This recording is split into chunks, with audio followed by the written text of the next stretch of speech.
Meron akong bagong na-discover na maganda daw pang patunaw. So, i-try natin.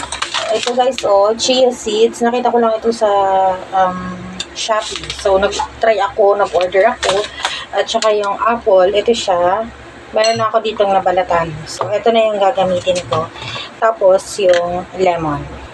Bali yung lemon guys, ito hiniwa ko na, tinanggalan ko lang ng buto-buto. Tapos, ihahalo ko rin siya dito sa apple. Kasi, paghalo-haluin ko naman to later dahil blender ko naman siya.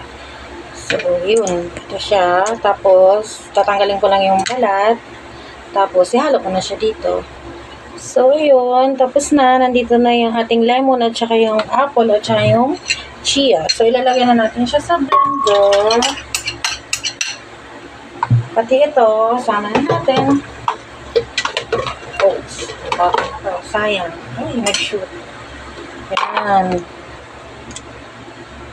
And then, lalagyan ko siya ng water.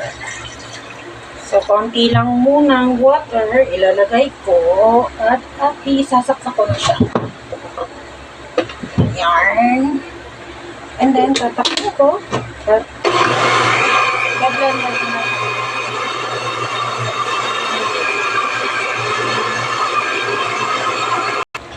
So, eto na siya guys. Blender na siya. Tapos, mamaya okay.